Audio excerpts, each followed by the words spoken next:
तो चलिए आज का पहला क्वेश्चन देखते हैं। पहला क्वेश्चन स्क्रीन पे आ चुका होगा, हम एक बार पढ़ दे रहे हैं। तीन संख्याएं 1/2 अनुपात 2/3 अनुपात 3/4 के अनुपात में है। सबसे बड़ी और सबसे छोटी संख्याओं का अंतर 36 है, तो वे संख्याएं हैं। यानी हमको इन तीनों संख्या का मान ज्ञात करना है। तो देखिए रेशियो में क्या होता है फ्रेंड्स, कि अगर रेशियो निकालना होता है तो सबसे पहले इसको हम भिन्न से बदल के साधारण में लाएंगे। तो साधारण में लाने के लिए देखिए हम आपको बताते हैं कि कैसे इस भिन्न को हम रेशियो में बदलेंगे, सिंपल रेशियो में। तो सिंपल रेशियो में इस प्रकार बदला जाता है कि नीचे वाले का एलसीएम लिया जाता है।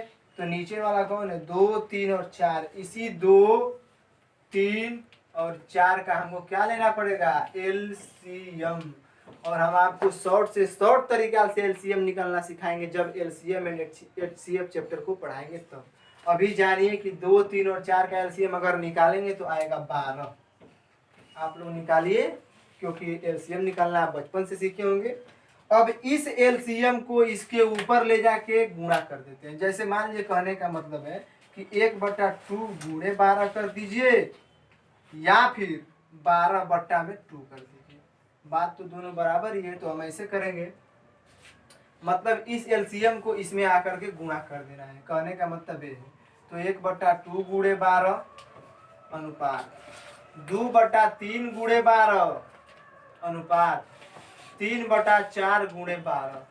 और यहां से जो मान निकल के आएगा वो सिंपल रेशियो हो जाएगा। देखिए 2 से 6 बार में अनुपात 3 से 4 बार में, और 4 दूना के 8 होता है अनुपात 4 से 3 बार में, और 3 में गुणा करेंगे तो 9 होता है।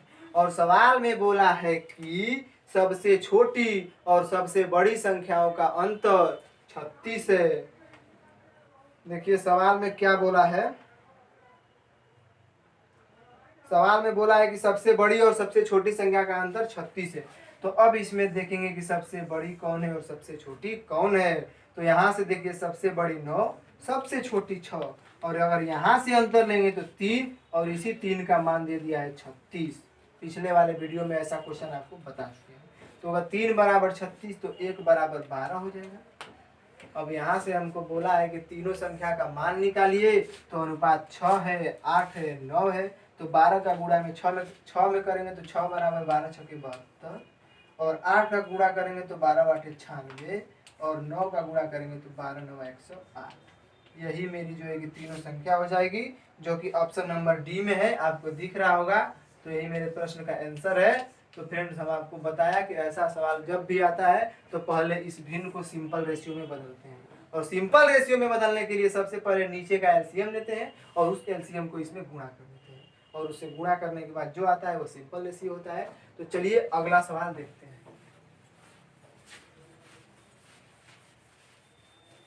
अगला सवाल काफी इंपोर्टेंट है। आज जो हम आपको सवाल बताएंगे सभी इंपोर्टेंट ही सवाल है। तो अगला सवाल देखिए फ्रेंड, आपके स्क्रीन पे आ चुका होगा, हम एक बार उसको पढ़ दे रहे हैं। देखिए सवाल है, P और Q की आय का अनुपात 3:4 है। देखिए कोई P है और कोई Q है, और इसकी आय का अनुपात, आय का मतलब इनकम, इसको इंग्लिश में कहते हैं इनकम। आय का अनुपात कितना दिया, 3:4 दिया। और दिया है कि इनके व्यय का अनुपात, व्यय इंग्लिश में इसको बोलते हैं एक्सपेंडिचर।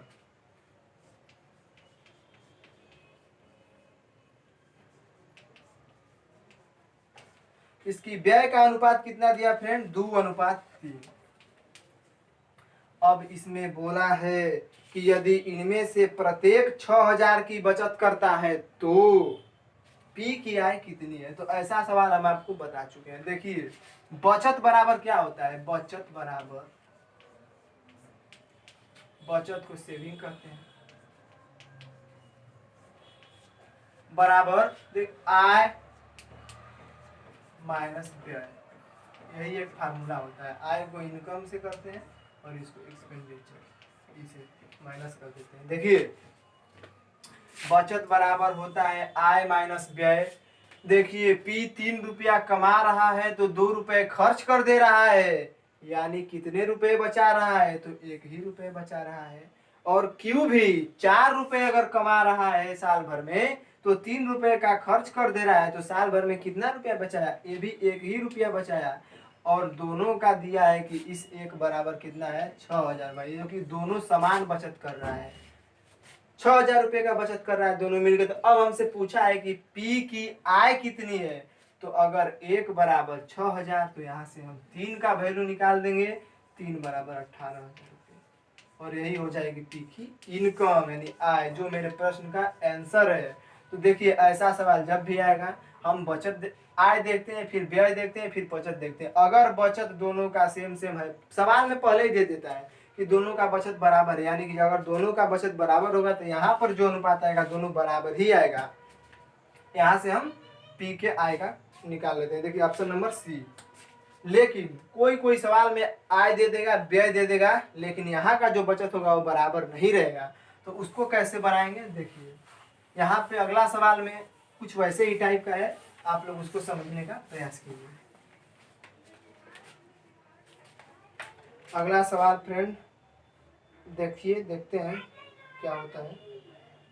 स्क्रीन पे आ चुका होगा। अगला सवाल है, 2 व्यक्तियों की आय का अनुपात 5:3 है। देखिए आय, 2 व्यक्ति है, उसके आय का अनुपात 5:3 है। अब बोला कि उनके व्यय का अनुपात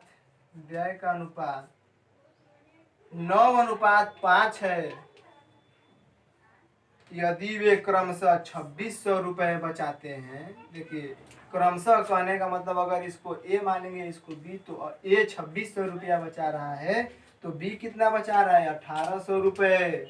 तो हमसे बोला है कि उनकी आय, मतलब कि ए की आय और बी की आय ज्ञात है। तो ऐसा क्वेश्चन आ जाएगा तो इसके लिए कोई ट्रिक नहीं है फ्रेंड, इसको हमको बेसिक से ही बनाना होगा। फिर भी बेसिक से बनाएंगे लेकिन कैलकुलेशन को फास्ट करेंगे। देखिए हम मान लेते हैं कि ये 5 रुपए, मतलब आय को x मानेंगे, व्यय को y मानेंगे। देखिए तो ए अगर आय को x माने हैं तो कितना कमा रहा है 5 रुपए। अभी आपको फार्मूला बताएं कि आय माइनस व्यय बराबर बचत होता है। तो 5 रुपए कमा रहा है और व्यय को मान लेंगे y, तो 9 रुपए खर्च कर दे रहा है।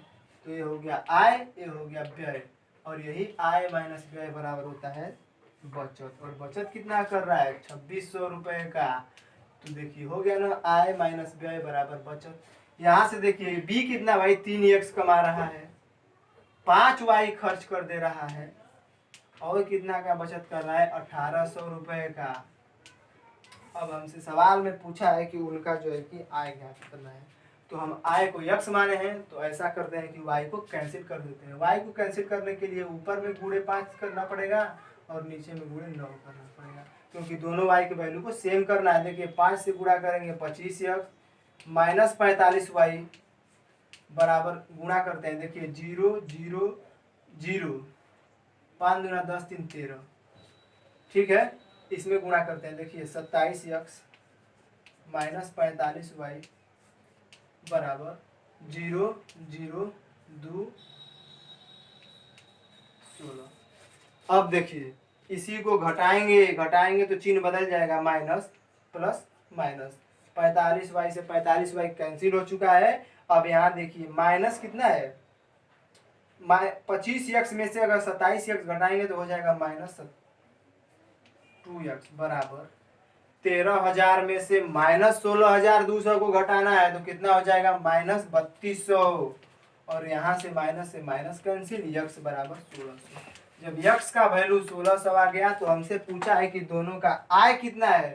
तो एक का आय 5x है, तो 5x बराबर 1600 गुणे 5 बराबर 8,000, और एक का आय 3x है, तो 3x बराबर 1600 गुणे 3 बराबर 48। यही दोनों का आय है, जो कि ऑप्शन नंबर मिलेगा आपको ए में। तो देखिए ऐसे सवाल को बनाने के लिए पिछले सवाल में तो कंसेप्ट था कि दोनों का जो है कि देखिए यहाँ से कहाँ से हो रहा है, अगर 9 में से 5 को घटाएंगे तो 4, 5 में से 3 को घटाएंगे तो 2। अगर यह दोनों सेम होता तो यहाँ पर जो उसका बचत आता दोनों का इक्वली ही बचत होता, लेकिन यहाँ पे जो बचत अगर अलग अलग दे दिया है तो उन दोनों का जाहिर सी बात है कि इनकम माइनस एक्सपेंडिचर बराबर जो सेविंग आने वाला है वो एक बराबर नहीं आने वाला है। तो इसको बेसिक से बनाएंगे, कैलकुलेशन को फास्ट करेंगे और थोड़ा जल्दी में करेंगे। तो चलिए अगला सवाल देखते हैं।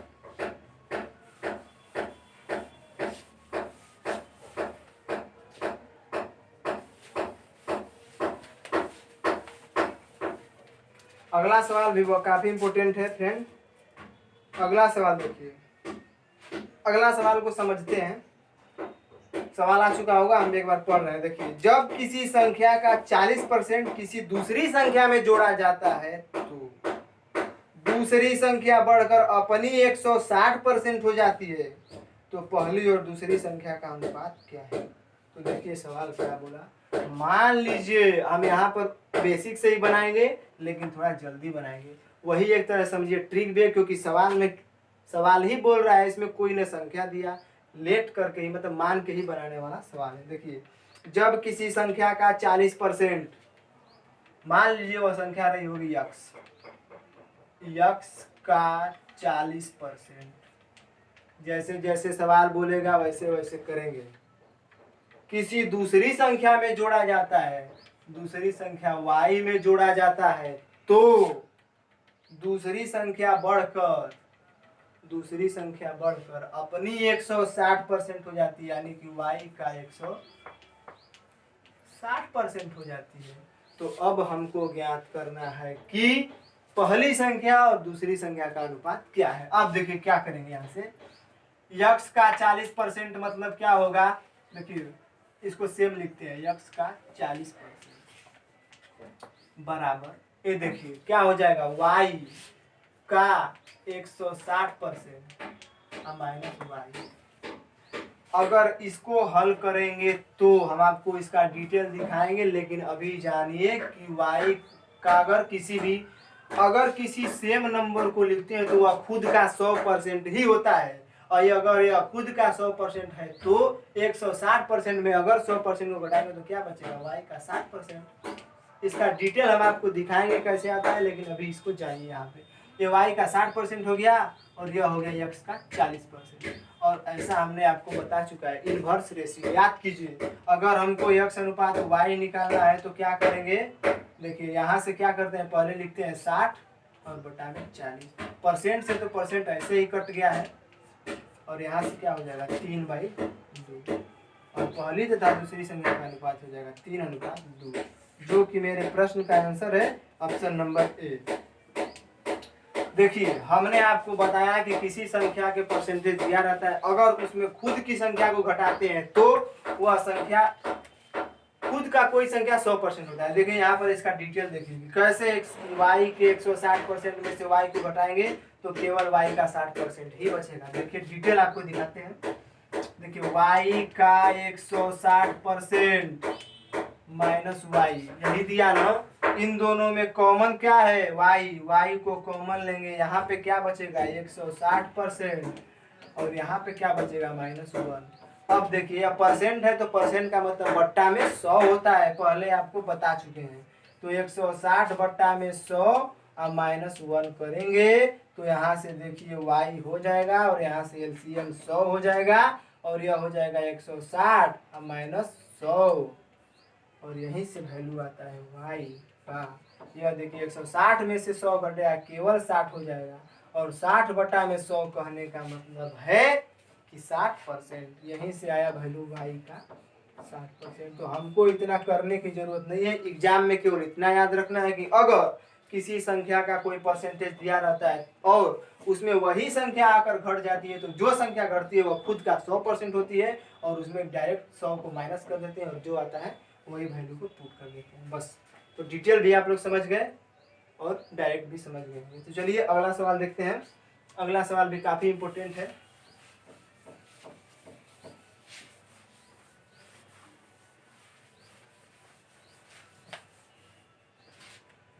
अगला सवाल फ्रेंड देखते हैं। अगला सवाल स्क्रीन पे आ चुका होगा, एक बार हम पढ़ रहे हैं। देखिए 80 लीटर दूध और पानी के मिश्रण में दूध की मात्रा पानी की मात्रा का अनुपात 7:3 है। देखिए इस सवाल को हम दो मेथड से बनाएंगे। दोनों मेथड काफी यूजफुल है, आप दोनों में से कोई याद कर सकते हैं, दोनों ही सटीक, सुटेबल और शॉर्ट में है। ठीक है, तो चलिए उसका समझने का प्रयास करते हैं। देखिए क्या बोला है सवाल, 80 लीटर दूध और पानी के मिश्रण में दूध की मात्रा से पानी की मात्रा का अनुपात 7:3 है। देखिए या मिल्क हो गया या वाटर हो गया, वह हो गया 7:3 के रेशियो में हो गया। अब बोला है कि इस अनुपात को 2:1 करने के लिए जो पानी की मात्रा मिलानी होगी वह है, लीटर में पानी की मात्रा को मिलाना है। तो वो बोला है कि दूध और पानी का मिश्रण कितना है, 80 लीटर, और यहाँ पे दिया 7:3, यानी इन्हीं दोनों को जोड़ के आने वाला है 80 लीटर। इन दोनों को जोड़ेंगे तो कितना होगा, 10 बराबर 80 लीटर, तो 1 बराबर 8 लीटर। देखिए तो वास्तव में दूध कितना रहा होगा, 8 का इस 7 में गुणा कर देते हैं 56 लीटर, और इस 8 का 3 में गुणा कर देते हैं 24 लीटर। जो 7:3 का रेशियो दूध और पानी का है, उस रेशियो में 56 लीटर दूध है तो 24 लीटर पानी है। अब बोला है कि नया रेशियो बनाना है कितना का भाई, तो 2:1 का, यानी कि 2/1 का। अनुपात को तो बट्टा के जैसा लिख सकते हैं, तो और उसमें क्या मिला के बनाना है 2:1 का, पानी, यानी कि हमको दूध को रखना है सेम। 56 लीटर दूध है तो 56 लीटर ही दूध को रखना है। तो पानी कितना मिलाना पड़ेगा, तो पहले 24 लीटर पानी था, अब इसमें कहेंगे कि 1 लीटर पानी और मिला दिए, और इन्हीं दोनों का अनुपात हम बराबर कर देंगे 2:1 के। और यहाँ से जो यक्स का वैल्यू आएगा वही जो है कि मिलाए गए पानी की मात्रा हो जाएगी लीटर में। देखिए 2 से इसको कटाते हैं 28 बार में, और यहाँ से क्या हो जाएगा 24 प्लस यक्स बराबर 28, तो यक्स बराबर 4 लीटर। यही मेरे जो है कि उस मात्रा में मिलाना पड़ेगा। कि देखिए पहले 56 लीटर दूध था, 24 लीटर पानी था, अब अगर 4 लीटर और पानी उसमें मिला देते हैं तो जो रेशियो बन के आएगा वह 2:1 का रेशियो आएगा। एक तरीका इसको इस तरह बना सकते हैं। दूसरा तरीका सीखते हैं। देखिए दूसरा तरीका क्या है फ्रेंड, देखिए मिल्क वाटर, यह 7:3 का रेशियो दिया ना, और यह बोल रहा है कि हमको क्या रेशियो निकालना है, 2:1 का। और पहले से कितना है, यही 10 बराबर 80 लीटर दिया था, तो 1 बराबर 8 लीटर हम निकाले थे। अब देखिए ध्यान दीजिए, हमको इन दोनों रेशियो में एक चीज तो कॉमन पता चल गया कि दूध के मात्रा को सेम रखना है, यानी कि नियत रखना है। दूध की मात्रा को न तो घटाना है न तो बढ़ाना है। तो जो नया रेशियो है इसको भी ऐसा करते हैं कि इसी 7 के बराबर कर देते हैं, क्योंकि दूध से तो हमसे कोई मतलब नहीं है। तो अगर इस 2 को 7 बनाना है तो क्या करना पड़ेगा, इस 2 को 7 बनाने के लिए 3.5 से गुणा कीजिए, या अगर नहीं समझ में आता है तो 2 गुणे 7 कर दीजिए, क्योंकि 7 ही बनाना है, और नीचे में 2 से गुणा कर दीजिए। 2 से 2 कैंसिल हो जाएगा और क्या बच जाएगा 7। अब जो गुणा यहाँ किए वहां वही गुणा यहाँ भी करना पड़ेगा। अब देखिए यह अनुपात सेम हो गया, यहाँ से 7 हो गया अनुपात, 7/2 करने का मतलब 3/5। ये देखिए यहाँ भी 7 लीटर दूध, यहाँ भी 7 लीटर दूध, दूध की मात्रा सेम होगा। यानी कि इस रेशियो से हमको क्या दिखा कि पानी की मात्रा कितना बढ़ाना पड़ रहा है। पहले तो 3 लीटर पानी खुद ही है, अब तो केवल 3.5 यानी 0.5 लीटर पानी को बढ़ा देंगे तो जो रेशियो बन के आएगा वह 2:1 का रेशियो होगा। तो अगर 1 बराबर 8 है तो आधा बराबर कितना हो जाएगा, 4 लीटर। और यही मेरे प्रश्न का आंसर है। अगर आप इससे समझ जाते हैं तो क्वेश्चन को और आसानी से जल्दी तरीका में कर सकते हैं, केवल कंसेप्ट से। नहीं तो ये मेथड तो बिल्कुल आसान है ही। तो चलिए अगला सवाल देखते हैं। सवाल आ चुका होगा फ्रेंड, देखिए एक बार पढ़ रहे हैं। 45 लीटर मिश्रण में दूध एवं पानी का अनुपात 4:1 है। सेम सवाल पिछले वाला ही, 4:1 है या मिल्क है या वाटर है। इसको सब इसलिए लेकर आए हैं ताकि अगर उसमें कोई डाउट रह गया होगा तो इसको समझिए, अच्छी तरह से समझिए ताकि डाउट क्लियर हो जाए। 4:1 है, इसमें कितना लीटर पानी मिलाया जाए कि 3:2 हो जाए, अनुपात 3:2 हो जाए। और इन्हीं दोनों को जोड़ के कितना दिया है, 5 बराबर 45 लीटर। तो सेम इसको भी वही दोनों तरीका देख लेते हैं। तो 5 बराबर अगर 45 लीटर तो 1 बराबर क्या हो जाएगा, 9 लीटर। 1 बराबर 9 लीटर हो जाएगा। अब देखिए क्या सवाल बोला है कि इसमें कितना लीटर पानी मिलाया जाए। अगर 1 = 9 तो जाहिर सी बात है कि 36 लीटर दूध होगा और 9 लीटर पानी होगा। तो देखिए अब इसमें पानी इसमें भी मिलाने का बात बोल दिया, यानी कि दूध को हमको कांस्टेंट रखना है, यानी कि बराबर रखना है। तो 36 ऊपर लिख देंगे और 9 लीटर में कितना लीटर और पानी ऐड करें कि जो अनुपात बन के आए वह 3:2 का हो जाए। बस हो गया। 3 से देखिए 12 बार में, और देखिए 9 + x = 24। तो यहाँ से क्या निकल के आया, x = 24 में से अगर 9 को घटाते हैं तो 15 लीटर। तो अगले वाले मिश्रण में हमको 15 लीटर पानी को मिलाना पड़ेगा। तो जो है कि जो रेशियो बन के आएगा वह 3:2 का आ जाएगा। ठीक है, तो आंसर हो जाएगा 15 लीटर, ऑप्शन नंबर ए। लेकिन इसको भी उस तरीका से देखते हैं जो अभी पिछले वाले वीडियो सवाल में बताए हैं आपको। देखिए मिल्क और वाटर का दिया अनुपात 4:1 और हमको बनाना है उस मिश्रण को 3:2 के अनुपात में। और यह दे दिया है कि कितना लीटर का मिश्रण था भाई, 45 लीटर का पानी पहले था, जो कि 4:2। तो हम आपको बताए कि जिसको मिलाना रहता है उसी को पहले, जो नहीं मिलता है उसको कांस्टेंट करते हैं, यानी कि दूध से हमको इसमें कोई मतलब नहीं है, तो दूध की मात्रा को बराबर करना पड़ेगा। देखिए 4 दिया या 3 दिया है, या तो इसको 4 में बदलेंगे या इसको 3 में बदलेंगे। बदलने में हमको कठिनाई हो रही है, ठीक है, तो हम ऐसा करते हैं कि कुछ ऐसा गुणा करते हैं कि दोनों सेम हो जाए। तो देखिए ऐसा करते हैं कि इसमें 3 का गुणा कर देते हैं। तो इसमें अगर 3 का गुणा करेंगे तो यह 12 हो जाएगा और अनुपात 3 हो जाएगा। ये 12 हो गया, तो इसको 12 बनाना कितना आसान है। देखिए इसमें अगर 4 का गुणा कर देंगे तो यह 12 हो जाएगा और यह 8 हो जाएगा। हो गया ना दूध की मात्रा सेम, यानी हमको दूध से कोई मतलब नहीं है। तो सबसे पहली बात यह कि पहले सवाल में दिया, अब देखिए इस अनुपात से भी हमको कोई मतलब नहीं है। अब जो नया अनुपात आया उससे ही हमको मतलब रखना है।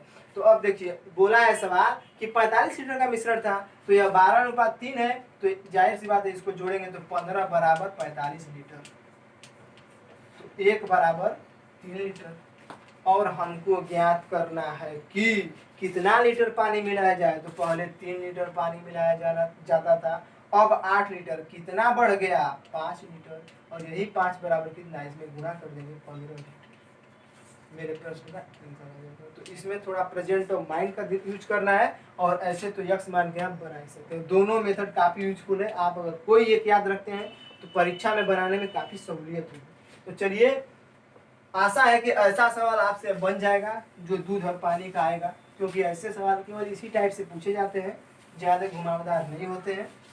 चलिए अगला सवाल देखते हैं, आज का लास्ट क्वेश्चन रहेगा, फिर अगले वीडियो में मिलेंगे इससे भी अच्छे क्वेश्चन के साथ। देखिए आज का लास्ट क्वेश्चन क्या है कि 1470 रुपया को ABC में इस प्रकार वितरित किया गया कि प्रत्येक भाग में से 50 रुपया कम कर देने पर इनके भागों का अनुपात ABC, इनके भागों का अनुपात 1:3:2 रह जाता है।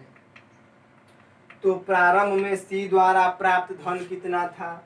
तो देखिए इसमें बोला है सवाल में पहले कि 1470 रुपया पहले था और इसका अनुपात दे दिया 1:3:2, यानी जोड़ने की बात बोल रहा है। तो 3 1 4 2 6 हो जाएगा, और 6 बराबर हम लिखेंगे 1470। लेकिन सवाल गलत हो जाएगा, इसमें आगे भी दिया है सर कि प्रत्येक भाग में से 50 रुपया कम कर देने पर यह अनुपात मिल रहा है।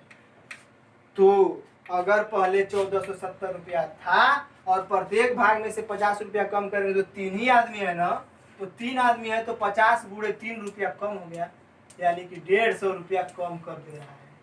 तो 1470 में 150 को घटाएंगे और जो आएगा उसी को इसके बराबर, यानी 6 यूनिट के बराबर कर देंगे। तो यहाँ से देखिए 6 बराबर क्या हो जाएगा, 0 2 3 1। तो यहाँ से अब 1 का वैल्यू निकाल लेंगे। अब 1 का वैल्यू निकालेंगे, देखिए 6 दूना के 12, 6 दूना के 12 0, यानी 220। हमसे बोला है कि C का वैल्यू बताइए। यहाँ से C कितना है, 2 है, तो 2 = 440। आपके अनुसार यह प्रश्न का आंसर हो गया, और आपको विकल्प में भी मिल जाएगा ऑप्शन नंबर 4। लेकिन यह आंसर बिल्कुल ही गलत है। अभी भी इसमें सी का भाग नहीं है, क्योंकि सी का भाग तो पहले के अनुसार था ना, और पहले उसमें 50 रुपया कम कर दिया गया है, तब इसके बराबर वो आया है। तो अब इसमें 50 रुपया और जोड़ना पड़ेगा, और यह जो निकल के आएगा वो मेरे प्रश्न का आंसर होगा, यानी कि 490 रुपया, और इसको करेंगे आंसर। तो यहाँ पर आप लोग को यह बात ध्यान देना है, ऑप्शन में दोनों आंसर आपको मिलेंगे। अगर जल्दीबाजी करेंगे तो आंसर गलत लगा के आ जाएंगे, इसलिए सवाल को पहले पढ़ना है, उसके बाद आंसर को टिक करना है। तो ऑप्शन नंबर हो जाएगा सी। तो चलिए फ्रेंड, मिलते हैं नेक्स्ट वीडियो में। अगर आपको वीडियो अच्छा लगा हो तो चैनल को लाइक, सब्सक्राइब और शेयर जरूर करें, और जहाँ कहीं भी डाउट हो कमेंट बॉक्स में कमेंट करना न भूलें। जय हिंद।